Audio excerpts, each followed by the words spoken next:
बोल, का वागलीस असं?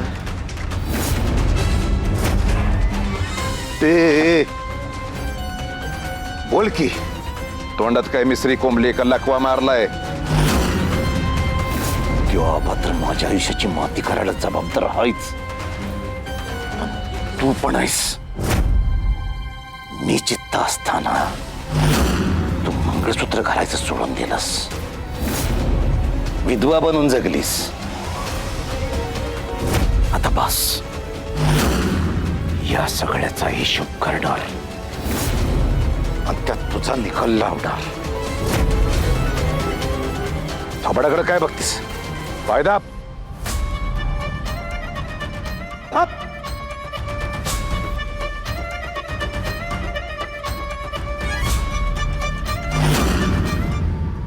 रतन आवर बाबा पटपट. लो आबासाहेब येत्याल आता. अरे ही काय झालंच.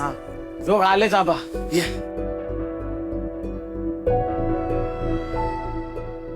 अरे वा, मी खरंच खूप छान सजवले रूम. आबा तुम्हाला लागेल ती सगळं आणून ठेवलंय. अजून काय लागलं तर आम्हाला आवाज द्या. मी आधीच खूप केलेत, अजून काही नाही लागणार. आबा काय लागलं तरी कसलाच विचार करू नका, आम्ही इथंच बाजूला आहे. बर, चालतंय, येतो आबा.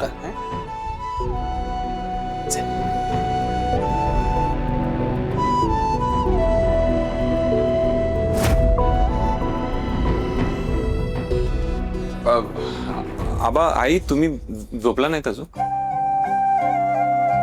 इंद्रा रे, तू न जेवता निघून गेलास, कशी झोप लागेल मला? का रे असं चिडून निघून गेला होतास? कुठे गेला होतास तू? माझं चुकलं इंद्रा, मी नको होती चिडचिड करायला, पण मी तरी काय करू रे? जे काही घडतंय ना आपल्या बाबतीत त्याचा त्रास होतोय, खूप त्रास होतोय. तुझा त्रास मला कळतोय, पण असं प्रत्येक वेळी सगळ्या गोष्टींमध्ये राणीला ब्लेम करणं चुकीचं आहे. या सगळ्यात तिची काही चूक नाही, चूक असेल तर ती माझी आहे. बरं जाऊ दे, नको आता तो विषय. तूही स्वतःला त्रास करून घेऊ नकोस. नाही करू घ्या. आबा, मालती मॅडम.